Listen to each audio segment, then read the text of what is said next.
Yo, you're listening to BGKO.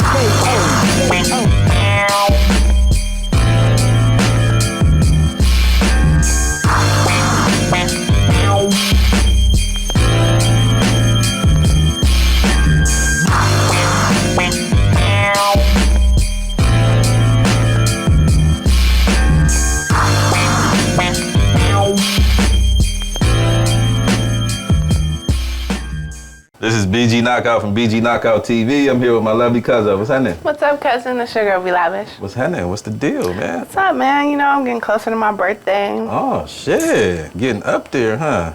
Yeah. You kind of say how old you gonna be? No, negative. Oh, okay. Not Ladies saying. never like to tell their age. No, I'm okay. They want to be young forever and shit. I don't want to be young, but I for damn sure don't want to expose myself. What you mean? Just rather keep it to myself. Okay, well, hey, I ain't got no qualms with that. I'm still young, though, compared to... So what we doing on your birthday? We doing a party? The View 702? You want to fuck with it? Yeah, I'm down for whatever. I'm outside. We should do a theme, though. What's the theme you think we should go with?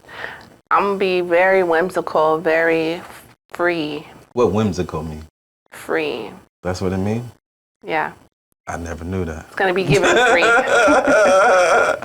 But no, I fuck Flowy, with you. you know, just free. What about, let's do a Harlem Nights theme one time. I'm down with that. I'm down with the Set Harlem up the Nights. casinos and shit. Put the man. zoot suits on, you know what I'm saying? Like, We've been saying we wanted to do that. I think we can. We can do that. we can do that? Yeah. All right, I got the spot for us if you want to do it. Okay. We're going to talk about it.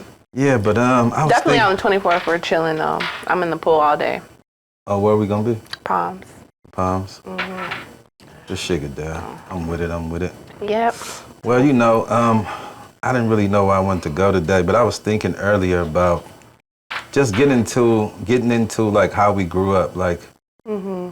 you know what I'm saying, like the households that we was a part of, you know, the shit that we seen, the neighborhoods that we came out of, Yeah. and you know, like how it raised us to be what we are today.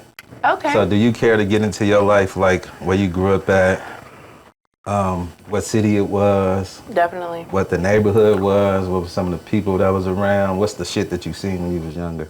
So what I can say is, for the first part of my life,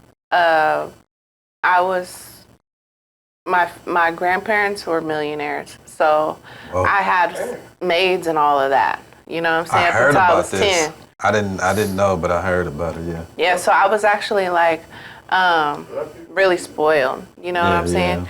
And then when my grandparents passed, it kind of was just taken away. Everything changed. Yeah, family takes money, and so I just feel like sometimes, you know, you have your own pattern of how things work.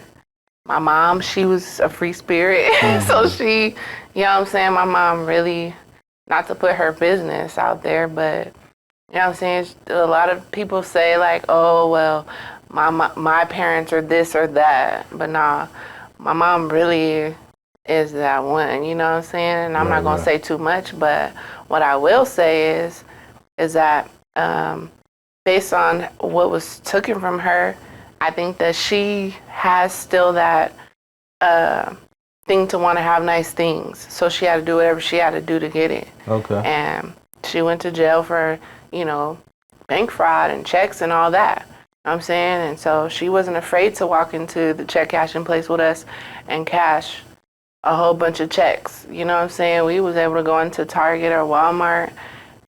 Then she paid with checks. Yeah, that was we have whatever we want because she was ready to, she didn't care. You know what I'm saying? But she got caught up with that, cashing the check. And she had a feeling about it. She said she did, but she didn't care. She had my little sister at the time, which my youngest sister, she was, I want to say 8 months when she got arrested. But really how it happened was she was at Walmart. And when she was at Walmart, she tried to cash it out Walmart. And then it was some shit popping, so she left Walmart. But then she went to the check cashing place she always go to, and that's how she got caught. Because they already scanned the check, but she took the check with my sister and went to the place she always cashes them at. But it already was a hot check, but she still was trying to get that money. It was 11 bands. Damn, okay. So she was cashing checks like that. You know what I'm saying? I don't know about everybody else, but it's only because of her mindset of, you know, what we used to have, and then how everything was taken away. So that's why a lot of people be like, oh, you know, you act bougie or you act. It's really not me acting. Like, Right. really. That's really how you grew up. It's really how I grew up. Like, I ain't got, you know, I'm different. But I mean, I have to learn too, like, not everybody gonna teach you stuff. Not everybody's gonna understand, or not everybody's gonna, you know, cater to. Well, there probably is. I don't look for that. Yeah.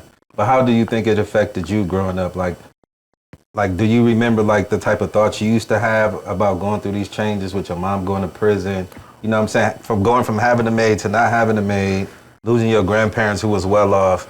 Like, how did it make you feel as a kid? Like, was you frustrated? Was you getting into trouble? Was you acting out as a result? Like, so because Pops is in a wheelchair, my mom, she was in the streets a lot. Yeah. I kind of didn't have a childhood. I kind of was the mom.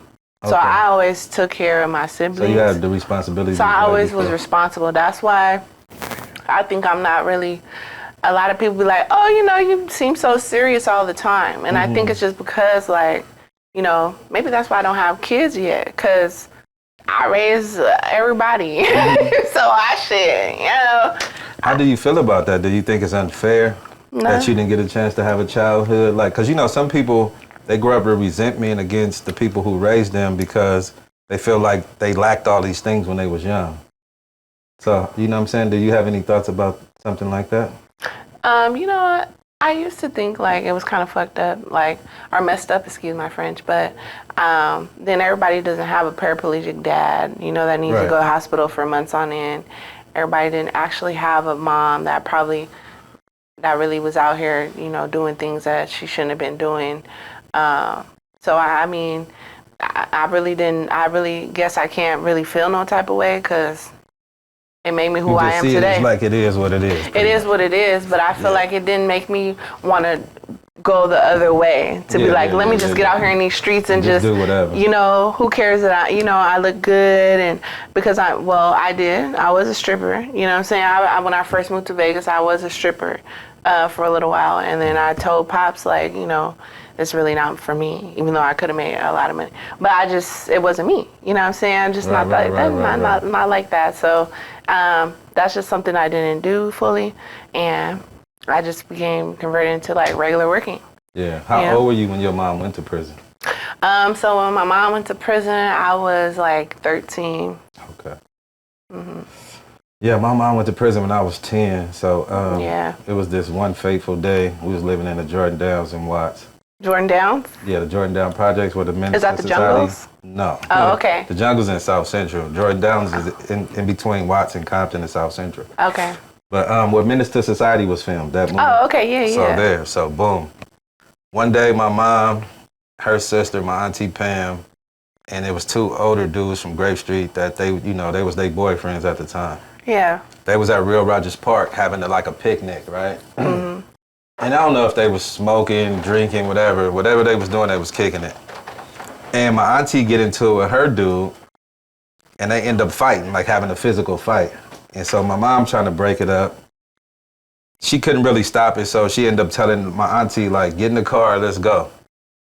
My mom, they got in the car, she told the two niggas, the projects is like, the park is like walking distance from where we live. Oh, okay. It's probably like a 10-minute walk, you know what I'm saying? Yeah. She told them, y'all gotta walk home. So the nigga still tripping. He come to the passenger side where my auntie was at, swinging all through the car window. So my mother, lift the windows up and rolled it on his arm and kind of drug him a little bit, trying to get out of there. Right. So naturally, when they get back to the spot, his people, I guess he ran it, because they had a big family.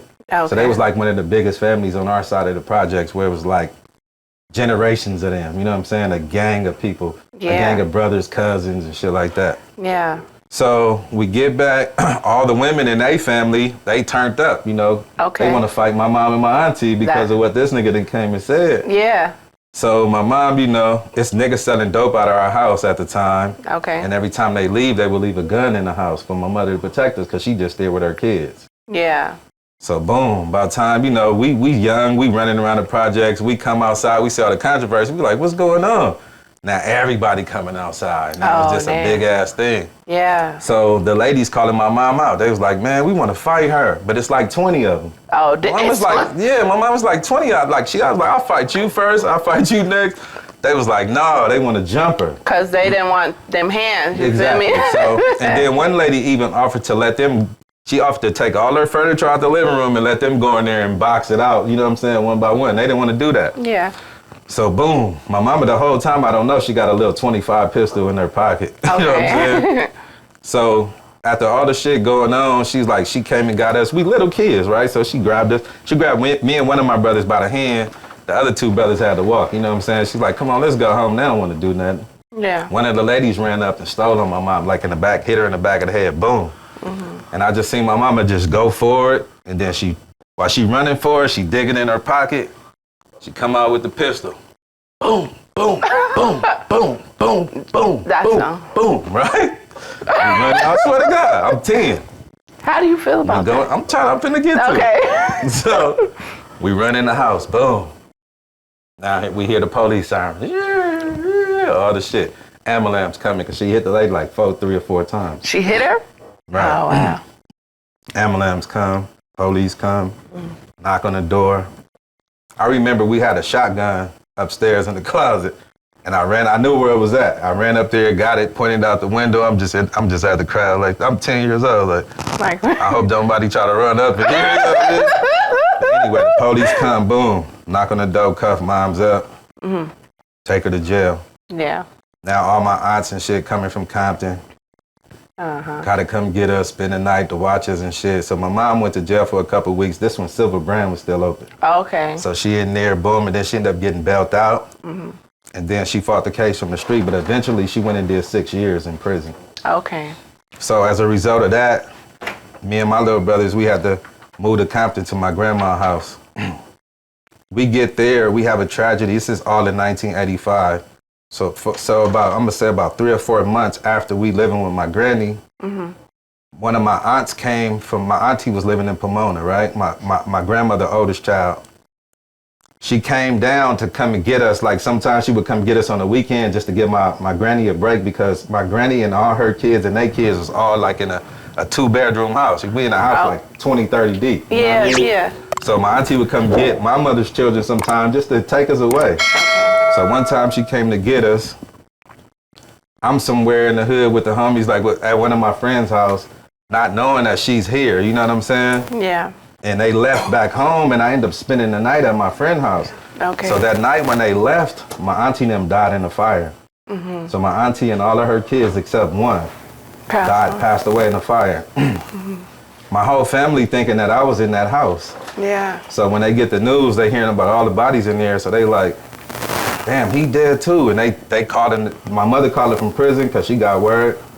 They all think I'm dead with him. Oh, wow. So that's one of the reasons why I can't sleep at night, because it's like, I feel like if everybody is in the house sleep and something happens and nobody is awake to wake people up, just say if a fire happened, and you know, when the fire happened, if everybody sleep, it's called smoke inhalation. Yeah. It'll go inside of your lungs and it'll put you like in a deep sleep, like a coma. Okay. So from that issue, I just figured out in my 40s, that's why I really don't like sleeping at night. Wow, that's deep. Yeah. I had no idea.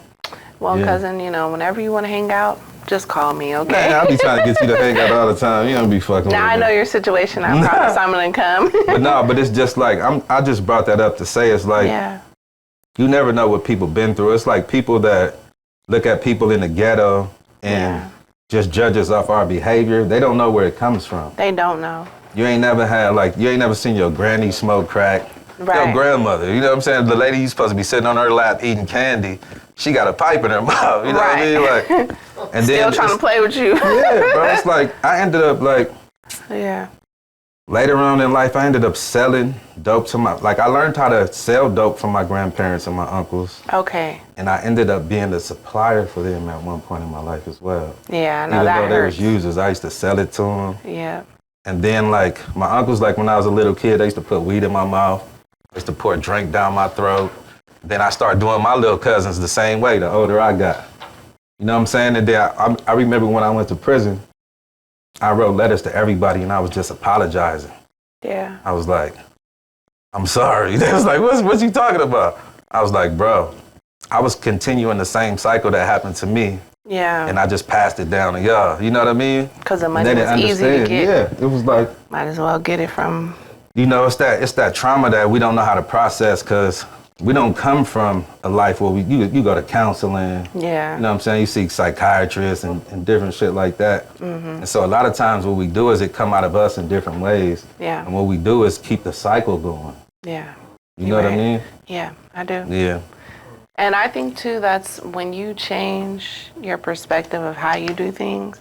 That's when if you're fortunate enough. If you're fortunate enough to do it, or I mean, really, I feel like, cousin, you know, the fortunate part is when you have your freedom. When you didn't do something that actually caused you to not have the ability to make a change or to pursue something, and you find yourself kind of put in that situation to where but you know how some people it's like this for me. Like some people think everybody had choices, right? And it's true that we did. But if you didn't know you had the choices, how did you know? Right. You understand what I'm saying? Like if you lived in the house and this is all you seen, when you walked outside and this is all you seen, how did you know you had a choice to do something other than what you saw in your environment? That's true. And then some people will hold you for the rest of your life. They'll hold that against you as if you could have did something else. But people gotta like bring you up in that way for you to even know that you're capable of doing shit like that. You know? That's what it is. Exactly. Right. I know. It is survival. But we get judged for it because people think like that. You know, some people are so oblivious to that lifestyle that they think, you know what I'm saying, like we choose to just be ignorant in the hood. And some of us don't. Some of us really don't know nothing better. They really don't. We ain't never seen it. There's niggas in Compton and Watts, they ain't never left their city. Even though the city's only 10 miles, they ain't even been to West LA. Niggas ain't never been to Fox Hill Mall, ain't never been to Venice Beach. Niggas ain't there a lot, you know what I'm saying? You are so right. It is a lot of people that are from Cali that's never been to the beach. I think it's because too, it's more of the fact that they don't want progression. Like you see your partner with the car, I don't think, but you don't want. I think what it is like what I'm saying. It's indoctrination.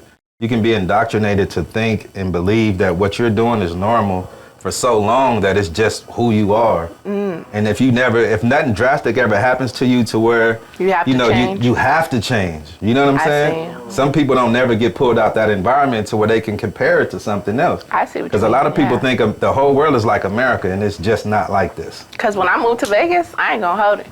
I feel like Hollywood. You know what I'm saying? When I came out here, I said, "Oh, I'm gonna do this. Right. But it's different from California, though, right? Very different. Exactly. It's very smaller. It's not as big. But if you never left, you would have never known Vegas had all these opportunities out here. No, I wouldn't have. You're right. You're truly right. Yeah. Yeah. So, I mean, but you're right, though. And also, too, I think the people, like the government and things like this. They're the main culprit. They're the main culprit. Yeah. Because look, this is the thing that blew my mind. Like when I did go to prison, I went to college, right? Yeah. And so when you study business, you have to study psychology 101, right? Okay. So in the book, they had this psychology book that I had to order. And in the book, they was talking about the situation, like if somebody committed a crime in the hood, and then say they did the crime and they got away, and now they come with the 6-pack photo. Okay. Right? So the police pull up with the people that was witnesses with the 6-pack photo. They whip it out and show everybody. Is anybody in these photos that you seen that was around when the crime happened? And people be like, nah. Just imagine like all the people in the photos had nothing to do with it. So naturally people be like, nah, them people wasn't here. Mm-hmm. They gonna come 2 weeks later with the same photos, but you done seen it already 2 weeks ago. Now these faces is familiar to you. Yeah. So now when they come back again, you're like, oh, that face look familiar. You know what I'm saying? But they already just showed you the photo. So this is the type of shit that they do. Mm-hmm. And another thing that blew my mind in there was when they talked about when it comes to education. Mm-hmm. Like, so if you grew up in poverty, if your parents is on dope, when you walk outside, you see number junkies, right? And gang members. How is you supposed to go to school and learn something when you ain't had a good meal in a few days? You know what I'm saying? You ain't got no new school clothes. That's true. People gonna bag at you at school. You know what I'm saying? Like, how you supposed to go to school and concentrate? Actually, when you didn't even go to sleep. They know all of this shit. You didn't even go to sleep on time. Like, you've been up probably since 5 a.m. and now you fell asleep and then your mama wake you up talking about some get dressed to go to school and you're like, what? My thing is the government knows this. And it's like, if they not trying to change it, how you gonna go send $3 billion to Israel when you got this type of shit happening right in your backyard? It's all right. With your own people. Like, that's crazy. And I really feel like I really hope that things change. You know, I know we grown now, so we gotta do it ourselves. But it's like I said, if you don't have nothing to compare your life to, you wouldn't know nothing different. I am glad that the younger generation of kids have a different perspective on social media and they're able to like make money. There's a little boy that I follow on TikTok and he sells candy. Yeah. But he is strategic with this. Okay, he has a whole team. The baby is out there making money. He goes to different states, but he be outside at the Walmart, Target, neighborhoods. Anyways, he'll work for the whole week and then stack.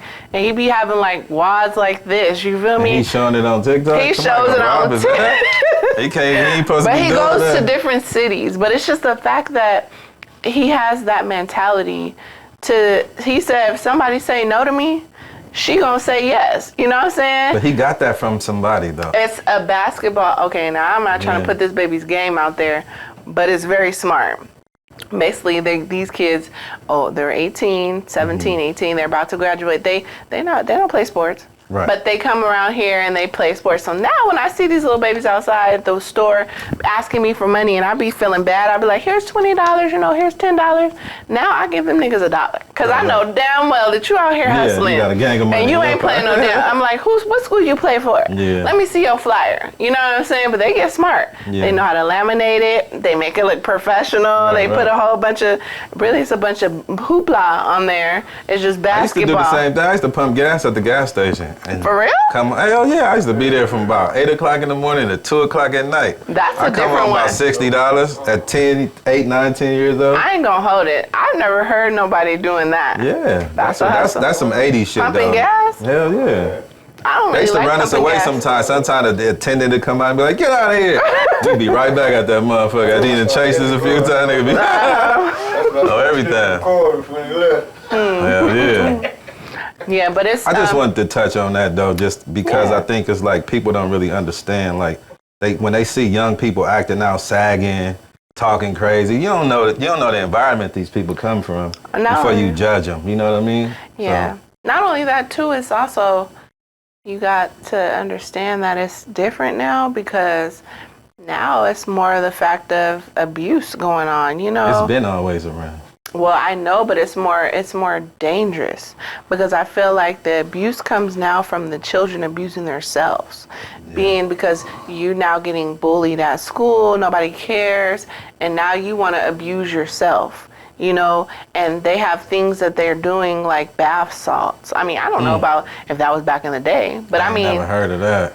Yeah, but we had some dangerous shit too. We had PCP. We had some shit around that we could. Whatever this thing is called, whipping or huff whip or something. I don't know. I don't want to know.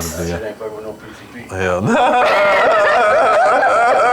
Look at my boy. He like, show. But yeah, man, like life is crazy when you think about it. It's like it is. We come from some shit, and I'm just glad we fortunate enough to have lived through it because there's some people that I grew up with that died when I was a little kid, died when I was a preteen, died when I was a teenager, died when I was young adults, and they never had a chance to experience nothing different. They didn't. And sometimes I feel guilty about that. It's like, damn, they didn't even get a chance to grow up. Mm-hmm. You know what I'm saying? Like, did they just get murdered or? A lot of them was murdered, yeah. Oh, wow. Yeah. That's sad. I mean, I don't think like me and Redman, we got, I got a second grade class picture that I took when we was in elementary school. Wow. It's about 8 people on there that died before we was 18. They all got killed. For real? Yeah. And y'all lived. Yeah. You guys should get a trophy. You grew up with like a guilt. It's like, you kind of feel guilty, like, why me sometimes? Like, how did I make it past when I was just right? You know what I'm saying? Like, yeah, survivor's remorse is what they call it. Like. But you got to understand, too, it's like everybody has their time and place. But you don't know that as a kid. You know what I mean? Well, I like, mean, you can't possibly understand that shit when you that young. You don't know how to process these things. And then out of all of that, cousin, no therapy. Oh, yeah, no they don't offer psychoanalyzation. No, none of that shit. The we teachers just didn't offer that that to you guys in school when they see you, friends? No. That's crazy. No, they don't. Not in Watson, Compton. They don't give you. They don't offer none of them things. I feel like it is society. I feel like society is really diminishing our youth when it comes to this, because the Caucasian schools are a lot better. Of course they are. They have, but they get a lot of money for more programs and things too. Like even their books, like they have new books. You come to our schools, the books is 20, 30 years old. Yeah. They don't even have a front cover on them bitches. For half of the book be torn out the middle, you know what I mean? Like that's the shit we had to, It is. And they say that's because, like you said, cousin, it was more of keeping us suppressed. Because it's always been a problem. You know, African Americans are very smart people. And when you try and dumb down the situation by dumbing down the resources available, because I bet you, how many of y'all go, and just to raise the hands, how many of y'all go to the library? Okay, well, never mind. I shouldn't ask that question. That was a cold question. There ain't no nigga raising his hand. Well, I didn't probably go. I went to the library. We used to go to trips from 102nd to the library. Remember they used to walk us down there by the fire station with the little ass library. That was a trip from school. For real? Take us to the library to get children's books. Oh my gosh. Yeah, they showed you how to check. Exactly. God, like, come on, bro. Well, I had to actually the other day go into the library for something because I like to go in there on my spare time. You had a maid growing up. You had a Picasso in your house. Anyway, but I like I said, I went to the library and I noticed it was a lot of homeless people in there. Oh, you know? Really? So that's what kind of threw me off, is that to look around and see like, wow, like there is like no children in here. There's like all homeless people and they're all crowding around the library waiting to get inside because it's hot. And I'm just like, well, what are y'all doing? You can't blame them in Vegas. Shit. You really can't. You know, they charging their devices. They're not really researching anything. But, I mean, to me, I was just like thinking like, this is crazy. Like, there's all these books and resources and things available to people, and nobody's even using it. I mean, you can just go online now. You don't even have to go into a library these days. You got Google now. You got Bing. You got all these search engines. You can just put up some shit. But I think that's kind of dangerous too, because I think it's just an overload of information now. It's like too much. Like back in the day, you had to seek it out. Now you don't even got to get out your bed to find shit. You can just ask AI, how do I make $1 million? Exactly. It's gonna tell you how to make $1 million. I think it's kind of dangerous. Like too much information is dangerous too, in my opinion. Because it's like, how do you know where to start? You know what I'm saying? Like if ain't nobody schooled you how to take the steps to do certain shit, you're going to try to get to the end before you get to the beginning. You know how niggas, everybody want a shortcut. Nobody want to work to get to shit. Everybody want to be handed stuff. It tells you how to do it, but it doesn't tell you the obstacles that you're going to face while trying to get to where you need to get. Right. And that's something that you're right about, you know? Because when trying to make your own business, you're going to go through every emotion. You're going to fail. You know what I'm saying? It's going to seem like ain't nothing happening. It's going to seem like you're all by yourself, or it's going to seem like don't nobody care about your dream, because people don't. Well, I went to school for that, and they say most businesses fail in the first 2 years. The majority of them in the first 2 years is going to be your hardest time. Yep. Then once you if you fortunate enough to get over that hump, to where your business is self-sustaining, and then you probably be in a good place. Probably. But yeah. Yeah. What you say, 2 minutes? 2 minute mark. Yeah. Well, you know, I mean, hey, when you do find your niche, like my grandparents' niche was chicken. So they sold 2,000 pieces of chicken a day for every day, 365 days a year. I sold chicken too, but it was just for a different years. My chicken was just all flour. Oh, flour. Okay. I'm interested. Baking soda. Oh, that's okay. No, I'm fucking with you. Go ahead. I don't think you put this. Is it the recipe? No, did you ever see this shit with Bobby Brown though? He said when he was like 10 years old, inside of his house, he thought it was flour. It was up in the cabinet, and he knew how to cook from a young age. I guess his parents raised him how to cook, like as a young kid. Oh, okay, yeah. So he caught himself cooking chicken, and he went up in the cabinet and thought it was flour, and it was cocaine. Oh. And he bited the chicken with it. Oh. That's how he got addicted to coke. This is like his story, how he got addicted to cocaine from a little kid. He made cocaine battered chicken. all the chicken with cocaine, my nigga, and served the family cocaine. That's wild. I mean, it's not funny, but it's like, know, it's damn. Everybody was high. Like, that's crazy. Well, can't you cook it out? I mean, I don't know. I mean, I ain't never did it. you put it in. I never